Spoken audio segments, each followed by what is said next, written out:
Bonjour, original, c'est le mot d'ordre de cette balade. Aujourd'hui, on retrouve les bords de Loire, on retrouve Amboise, mais sous un jour un peu différent. Vous allez voir, une balade comme sur des roulettes. Et voilà l'objet, 2 roues, un manche et quelques minutes d'initiation pour prendre en main le Segway. Un gyropode, c'est son nom que Nicolas Anton adore. Grimper sur l'engin, on va croiser un constructeur d'avions amateur et un éleveur de vin. Mais oui, ça existe.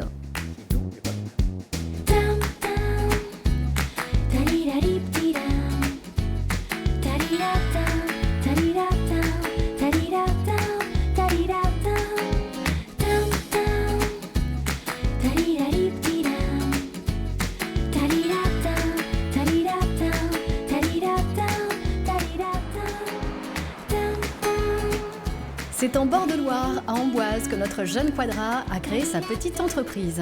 Avec son joujou, il fait le guide pour ceux et celles qui veulent, comme moi, découvrir la ville autrement. Passer par le Clos Lucé, indissociable du génie de Vinci, ou se recueillir dans la chapelle du château où repose le père de Mona Lisa. On peut aussi glisser tranquille sur les bords du fleuve, un genre de piste verte sur fond bleu. Comment vous l'avez découvert, ce véhicule, le Segway alors? Tout à fait par hasard, en me baladant à Paris en 2007. Au coin d'une rue, j'ai vu passer des gens bizarres qui glissaient au-dessus du sol. Et voilà, j'ai vu pour la première fois cette petite machine. Donc je me suis renseigné pour savoir ce que c'était. Parce que comme j'aime bien ce type d'engin, tout de suite je me suis dit je vais en avoir un pour moi. Et puis quand j'ai trouvé que j'ai vu le prix que ça coûtait, je me suis dit je vais pas pouvoir m'en acheter un, mais autant que j'en achète plein pour faire une société. Et c'est comme ça qu'est né Freemove en fait. Qu'est-ce qui vous plaisait? Le côté ludique, ce côté de glisser au-dessus du sol. Et puis à l'époque, on n'avait jamais vu d'engin auto-équilibré, c'est-à-dire que tenir sur 2 roues comme ça en équilibre, c'est totalement improbable, quoi. Donc déjà la curiosité de savoir comment ça se passait, puis à voir les gens qui se baladaient avec ça, ça n'avait pas l'air si difficile que ça. Donc voilà, vraiment l'envie de manipuler l'engin et de m'en servir au quotidien. À nous? C'est ça? On essaye? En piste. Bon, restez pas loin. Hein. Je suis même juste devant. Donc là, vous allez monter, mettre vos pieds au centre des tapis. D'accord. Directement. Pied droit, pied gauche, on s'en fout. Aucune importance. Et sous mes pieds, il y a quelque chose hein? Alors sous vos pieds, il y a des batteries, des gyroscopes, des ordinateurs et des moteurs dans les roues. Il y a plein de choses sous vos pieds. Il y en a des choses. Donc là, dans un premier temps, voilà, gardez les bras le long du corps, comme si vous étiez debout. Voilà, regardez loin devant vous. Voilà, là, vous êtes en équilibre. En moyenne, on va rouler à 10-15 km/h. Un piéton fait du 3-4 km/h, donc on va 3-4 fois plus vite qu'un piéton. Donc voilà, tout ça en se déplaçant comme si on faisait du ski, donc c'est très ludique. Ah oui, c'est quoi les freins alors? Les freins, c'est vous. C'est-à-dire que tout est compris dans la machine. C'est quand vous vous mettez en arrière, la machine freine. C'est assez instinctif en fait. Vous avez tout de suite eu envie de l'exploiter, entre guillemets, de l'inclure dans votre activité professionnelle? C'est-à-dire que j'étais à cette époque-là en reconversion professionnelle, je cherchais une activité. Je viens du milieu du jeu de société, donc initialement je voulais rester dans ce milieu-là. Et puis c'est vraiment le hasard de la rencontre avec la machine qui a fait que j'ai dévié complètement et que je me suis dit, je vais monter une société de balade en Segway. Bon, maintenant, posez les mains sur le guidon. Alors on peut le prendre, mais il ne faut pas s'appuyer dessus. Droite, gauche. Donc c'est quand même très léger comme mouvement. Hein. Jusque-là, droite-gauche, ça majeure. va. Bien. Bon, maintenant, on va avancer. Attention. Donc là, regardez loin devant vous et approchez doucement le corps du guidon. Laissez-vous tomber vers l'avant. Voilà, c'est parti. Donc c'est à vous de la direction pour vous diriger. Voilà. Quel talent! 7 ans plus tard, ça va.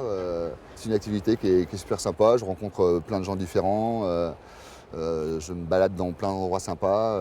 Puis voilà, c'est du loisir. Donc les gens arrivent en général décontractés, quel que soit leur milieu socio-professionnel. Donc non, c'est une activité très très fun. Ouais.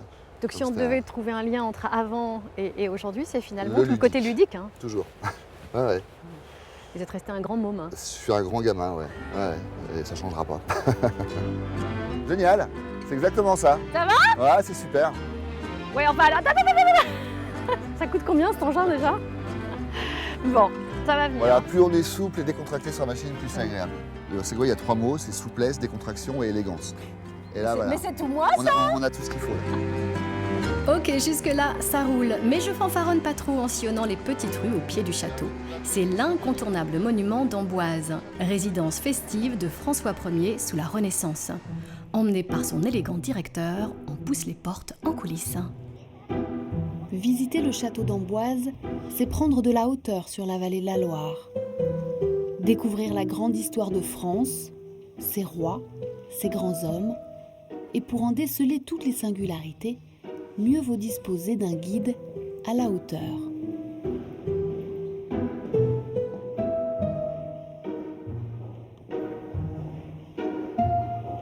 Bonjour madame. Italiano? Jean-Louis Sureau dirige les lieux depuis plus de 20 ans et nous accorde une visite de sa composition. Messina, ma è un lungo viaggio, eh? Sì? Buone vacanze? Allez, on continue. En français pour vous, non? Alors nous nous trouvons dans un endroit un peu original. En fait, c'est une de ces tours d'accès donc, au château d'Amboise. Ils sont construites en fait comme des parkings modernes, c'est-à-dire une grande piste qui fait 5 boucles et qui permet d'accéder depuis la ville au niveau des terrasses du château. Ce dispositif n'existe nulle part ailleurs en Europe.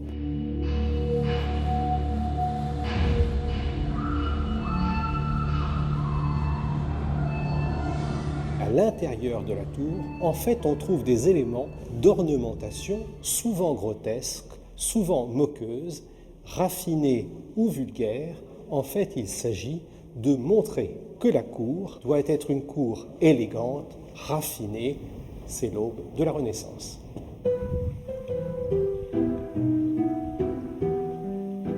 À celui qui sait bien regarder, cette bâtisse royale dévoile de nombreuses bizarreries. Mais le château d'Amboise insolite, c'est aussi celui que le visiteur ne voit pas. Ses souterrains et sa chaudière, installée fin 19e, et juste à côté, la tour d'accès nord, qui fut le témoin d'un passé peu connu et plus obscur, celui des prisonniers des rois de France.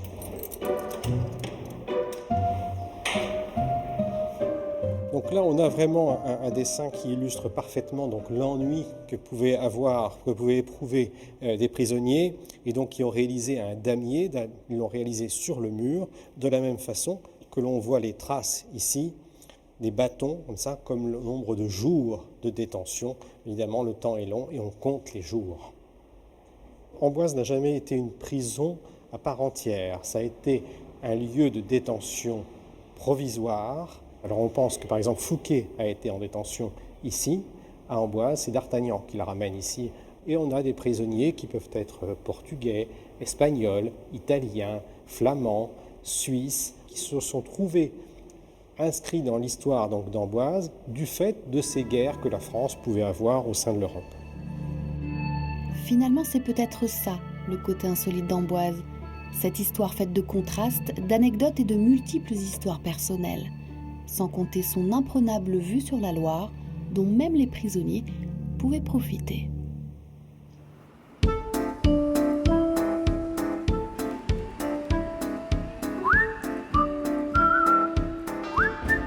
Ah là, Sylvie, on arrive à l'église Saint-Denis. Ah mais oui. Très vieille église, elle a presque 1000 ans cette église, construite en 1107. Ce qui est surtout sympa d'ici, c'est qu'on a une vue complète sur l'ensemble du château. Regardez.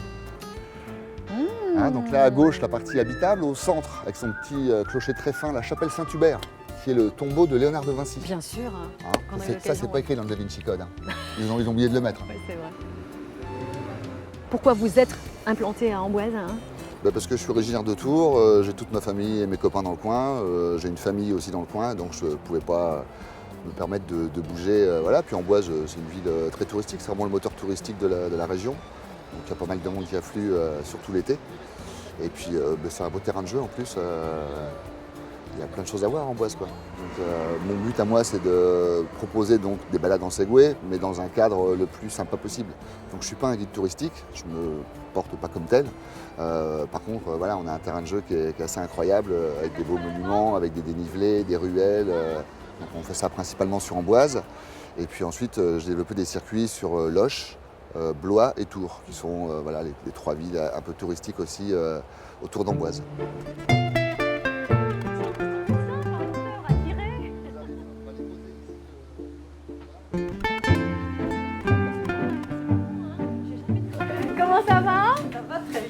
plaisir de vous revoir, Christiane. Et moi donc, Vous allez bien? Oui, très Bon. bien. Est-ce que vous Christiane. connaissez Nicolas? À peine. Ah D'abord, bah oui. voilà. Est-ce qu'il y a des petites nouveautés chez Bigot? Bah oui, il y a le chocolat des 100 ans de la maison, Mais oui, vous savez que vous les faites de moins en moins. n'est-ce pas? Vos Sans 100 ans. lifting, ma chère. Sans lifting. Un petit chocolat. Noir, lait, Noir? Ah, je sais pas. Allez, qu'est-ce que je fais? tournée générale. Moi, je vais tester un chocolat noir. Voilà. Qui veut goûter? Eh ben non. C'est que pour moi. Santé. Vous avez toujours faire vos petites balades au bord de Loire? Oui. Et puis quand j'arrive le matin, c'est... Vous êtes venu ce matin? Vous avez vu la lumière ce matin? Ah, d'accord. Voilà, quand j'arrive, moi, ça me... Voilà. J'ai une émotion, Avec toi les aussi. petites brumes, les Oh brumes là là. matinales. C'est jamais ça, pareil, joli. c'est Ouais. super.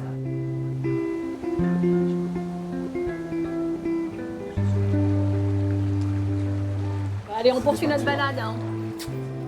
Merci mille fois. Christiane, merci.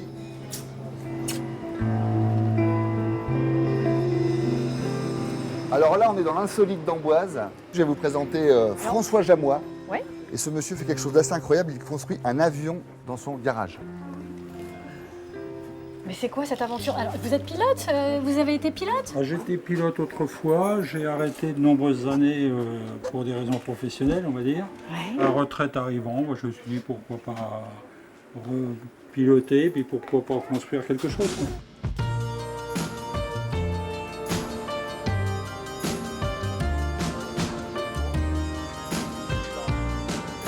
Déjà, pour en arriver là, vous avez commencé quand?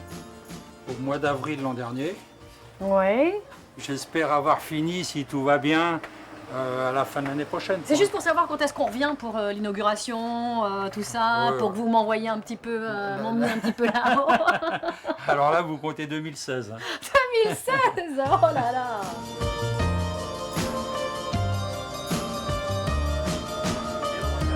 Cet engin, on peut le construire soit sur la certification avion ou la réglementation ULM. C'est marrant, je me dis qu'il va passer en ULM celui-là. Et je le fais en ULM. Et alors, il va rester dans votre garage jusque quand? Parce qu'il arrive un moment où vous allez devoir le sortir, parce que, à moins de faire des ailes rétractables, vous n'avez pas la place. Hein. C'est presque ça, parce que ce sont des demi-ailes en réalité. Mais non, il y a à peine la place. Si les ailes, je pourrais les faire ici. Le montage, la mise en croix, je pourrais pas, c'est sûr.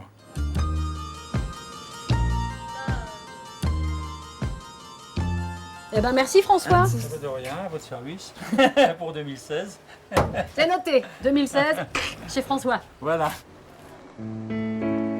Ça nous laisse le temps de pousser un peu plus loin chez un drôle de bonhomme, un genre de Dali de la mécanique. Ancien carrossier, Fernand sculpte, assemble et s'en laisse pas compter le bougre.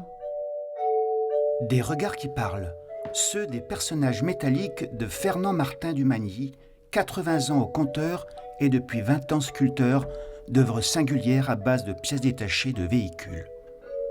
Ça, c'est mon grand-père Badouille, qui a été gazé à Verdun. Et c'est le masque gaz, et puis ça, c'est l'aspiration, les échappements. Mon copain Max Nevers, qui a été déporté, ressort et Crouleroux. Pour Mick Jagger, qui habite près d'ici au château de Fourchette, j'ai mis 4 douzaines de fourchettes. Ce matin, c'est jour de marché. Bielle, piston, cylindre, c'est dans le cimetière automobile de son frère Dominique que notre pape de la soupape remplit son caddie. Bonjour. Bonjour. T'es venu me piquer encore des pièces, ça va Ouais, pas te coûter cher. Non, ça va pas coûter cher, mais Ça peut te servir. ça va être joli, puis au moins, elles vont servir à quelque chose, Voilà, au lieu de partir à la ferraille. c'est bien.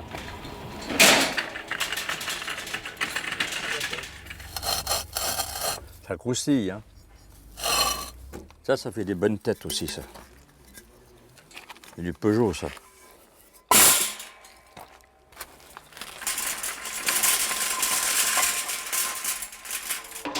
C'est venu comme ça, oui. Donc, j'ai commencé à souder, puis à monter, à monter. Ça m'ennuyait de voir que ça allait être jeté, que on pouvait faire quelque chose avec de plus joli.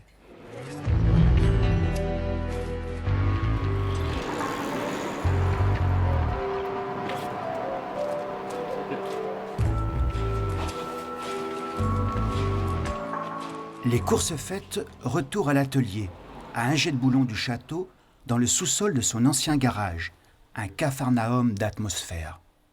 Mon père est arrivé en 29 comme carrossier. Je suis né là en 34 et j'y suis encore. C'est là qu'on a vécu, qu'on a passé ces jours et nuits dans l'atelier. C'était une belle vie. Voilà. On était heureux. On avait des dépannages jour et nuit et c'était bien. Ayant dépanné Jacques Mérine, dont la voiture s'était embourbée en forêt d'Amboise, où le truand recherchait une planque pour une rançon, Fernand a aussi réparé le break de Mick Jagger et la 504 de William Klein. Le célèbre photographe volait à son secours après que Nannan eut fixé des œuvres sur les maisons de quelques amis. Ça, c'est une lettre de William Klein qui m'a défendu auprès de l'Amérique quand j'ai mis mes œuvres sur la voie publique. Un enjôleur de l'enjoliveur au grand cœur. Fernand a offert plusieurs de ses œuvres, mais il n'a jamais voulu en vendre une seule. Un rien anarchiste, notre artiste a même décliné la proposition d'une richissime héritière de la place Vendôme. Je voulais les emmener à New York, voilà, pour les exposer. Elle avait dit, il y a des choses à faire avec. J'ai trouvé que ça servait à rien de vendre pour une histoire de capitalisme. Dans le rétro, déjà une quarantaine de pièces uniques qui mériteraient le coin de musée promis par la mairie, tant ce maître de la tôle soudée symbolise l'art brut par excellence. En attendant, Fernand, tiens bon le volant et roule doucement. Un peu comme nous, toujours grimpés sur nos Segways, on roule tranquille dans des caves du XVIe siècle creusées dans le tuffeau. Quel endroit dingue! Ah, c'est un peu le lot de ça. Alors tu feras attention à ta tête, regarde, hop, ça bouge. C'est là que Daniel Gatté veille sur une incroyable collection de vins anciens de Touraine. Vous vous êtes rencontrés comment tous les deux? Par hasard, j'étais en train de faire un repérage pour... Autour d'une bouteille. Autour d'une bouteille. Ça, c'est... Éleveur de vin, c'est un métier pas commun. On C'est connaît les très éleveurs de inhabituel. moutons, Oui. les éleveurs de poules, de vaches. Hein. Ouais. Éleveur de bouteilles, c'est sympa aussi. C'est beaucoup plus facile en plus, je peux vous rassurer. Ça bouge moins. Ça consiste en quoi? Donc, ce métier consiste à sélectionner dans la région des vins qui soient capables de vieillir. Donc une rareté. Que des vins de garde. Que des vins de garde, voilà. Puisque dans la région, en général, on parle souvent des vins, mais des vins fruités, des vins de copains, des vins de soif, comme disait Jean Carmet. Hein. Tandis qu'on peut aussi avoir des vins qui vont durer dans le temps. La preuve, c'est qu'ici, les plus vieilles bouteilles sont de 1874. Notre métier consiste à sélectionner, ensuite assembler, mettre en bouteille, bien sûr, avec une certaine méthodologie pour garder toute la structure du vin. Ici, vous êtes dans mon caveau que j'appelle le caveau de mes adolescents. Les adolescents chez nous, c'est les années 1980-1989. Et, Moi, je suis un peu post-adolescente. Ouais. Vous aussi? Moi aussi. Et par exemple, cette dégustation s'appelle À la découverte du temps. Et on la fait souvent avec les gens qui enterrent la vie de garçon, la vie de jeune fille. Ils viennent là, ils s'amusent un peu, et puis on débouche l'année de naissance de la mariée ou des futurs mariés. Vous voyez, c'est très convivial et émotionnel en même temps. Et voilà, nous sommes en 1900, très peu de vin. Ça faut avoir des caractéristiques. Il faut faire les 4 phases de la dégustation, tout simplement, que l'on doit faire, quel que soit le vin qu'on goûte. Hein. Et c'est là qu'on va s'apercevoir qu'il est pâle, clair, donc probablement vin sec. Donc là, on est en train de goûter un Mont-Louis. Je m'excuse, on a traversé la Loire, mais je n'ai pas de frontières. Et donc, on va avoir sa structure, sa viscosité, son onctuosité sur les parois. La deuxième chose que l'on va faire, c'est les parfums. On va regarder le bouquet de ce vin. Donc, premier nez. Ah oui, alors là, là c'est du Guerlain hein, quand même. Hein. Ah oui, c'est Christian Dior, j'appelle ça. Ensuite, bien sûr, il va falloir le goûter. Aïe. Vous trinquez aussi? Oh, bah, c'est plus sympathique. On a le droit. Jusque-là, ça va alors. Parce que la 4e phase, bah, c'est le partage. Avec modération, bien sûr, mais toujours avec plaisir. Je vous rappelle qu'on repart en Segway après. Oui, c'est ça, donc je regarde.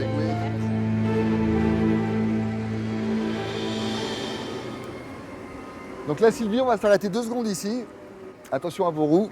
Et voici donc la Masse. Celle qui se cache sous la ville. Exactement. Donc ici, c'est le dernier endroit où on voit la Masse à Amboise. Hein. Passer l'écluse qui est à droite, là, la rivière est couverte par la ville. Et donc elle serpente sous la ville pour aller rejoindre la Loire où on a débuté la balade. Et elle est cachée sur quelle distance à peu près dans la Sur ville? environ 1 kilomètre. Ah, quand même. Hein. Le nom latin d'Amboise, c'est Ambassia. A-M-B-A-C-I-A. Et en latin, Ambassia, ça signifie entre 2 eaux. Donc Amboise porte ce nom puisque la ville a été posée entre la Masse et la Loire, tout simplement. Ok. Il en sait des choses, Nicolas. Mais connaît-il la belle histoire de cette huilerie familiale et artisanale nichée quai des Marais? C'est tout près. Cette meule tourne encore et encore, et ce depuis 1786. Cela fait plus d'un siècle que l'huilerie appartient à la famille de Samuel Cuny. Alors, lorsque s'est posée la question de la transmission après la mort de leur oncle, lui et son frère n'ont pas hésité. Tous les ans, évidemment, on venait ici pour passer Noël. Noël, c'est la période où on commence la saison d'huile et du coup, on voyait tous les ans l'huilerie tourner, évidemment. On aidait autant qu'on pouvait en étant enfant et voilà, ça fait partie des murs de la maison. J'ai dormi pendant des années dans la chambre juste au-dessus, donc c'est évidemment fort pour nous. Il y avait une possibilité de perpétuer un petit peu ce savoir-faire, cette tradition, d'essayer de contenter aussi ces clients qui nous amènent des noix. Et parmi eux, des esthètes de la noix. Réunis en association, ils sont une vingtaine à se réunir à Noiset lors de veillées. Leur créneau, l'énoulage, comme on dit en Touraine. On a l'habitude de dire que le plus gros du travail il a été fait par nos clients qui ont passé du temps à ramasser les noix, à les ouvrir, à les énouler. Des fois, il y a les noix qui sautent et puis on n'arrive plus à les rattraper. Donc c'est marrant. Alors ça c'est pour les noix et puis ça c'est pour les noisettes.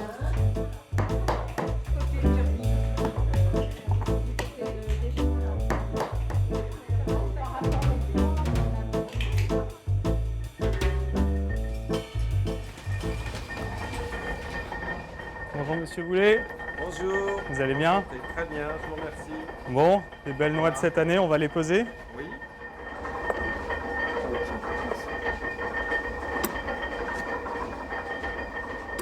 Il y a 1,5 kg de sac là à peu près. Ça fait dans les 42 kg. On vient apporter voilà, la dernière touche qui permet d'avoir le produit, l'huile de noix. On ne peut pas dire que ce soit une fierté, c'est une pierre à cet édifice-là, à cette tradition-là. À 33 ans, au milieu de ces murs et de ces machines sans âge, au-delà de la tradition, Samuel travaille avant tout à retrouver le goût de son enfance. Oui, cette huile, c'est un goût, c'est aussi tout l'odeur de cet atelier.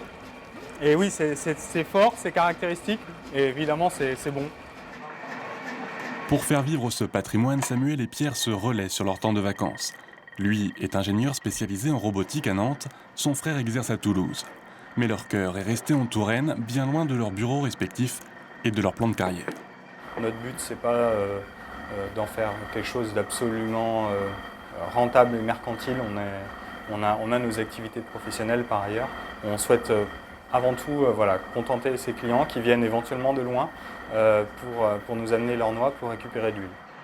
Artisan à temps partiel, à raison de 30 jours dans l'année, Samuel peut presser jusqu'à 7 tonnes de cerneaux de noix. Il recueille plus de 3000 litres de ce précieux nectar, d'une texture et d'un goût restés invariables depuis plus d'un siècle.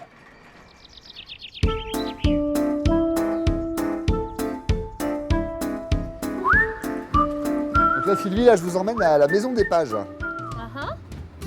Maison très insolite sur Amboise.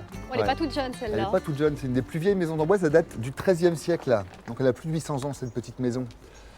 Et alors la particularité de cette maison, c'est que c'est une maison sur 7 niveaux et elle est semi-troglodyte. Elle est construite à la fois en façade du coteau et dans le coteau. Donc là, nous maintenant, on va partir par ce petit sentier. Oui.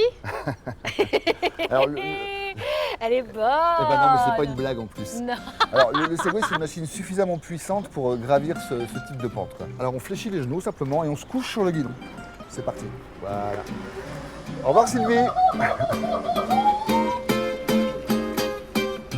Alors là, on va en prendre plein les yeux, je vous préviens tout de suite. On arrive au Châtelier. C'est magnifique ici. Bah voilà, c'est un peu le plus beau point de vue qu'on ait sur la ville d'Amboise. Ouais. Donc là, on voit l'église Saint-Denis où on était tout à l'heure. Tout à fait. Hein, la Loire évidemment. part gentiment vers la ville de Tours, dont on voit la cathédrale d'ici. La cathédrale de Tours, elle est pile à l'horizon. Là-bas, on voit les deux flèches de la cathédrale de Tours. Tout à fait. Bon, on n'est plus haut que le château ici, hein, on est au niveau des toitures.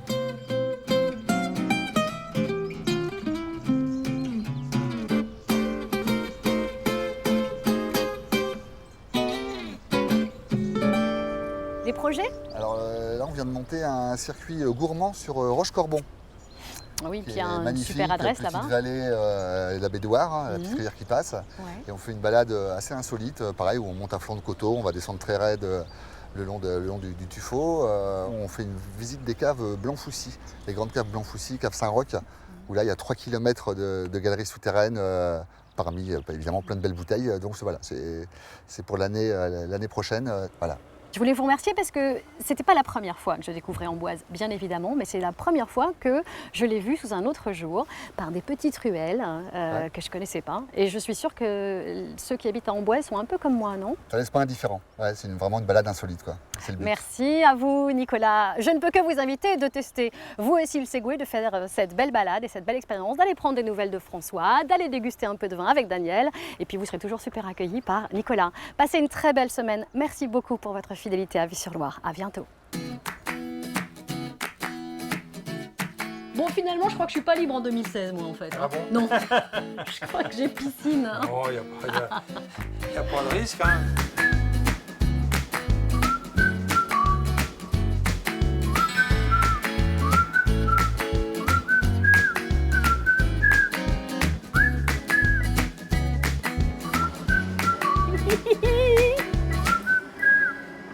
Elle est partie.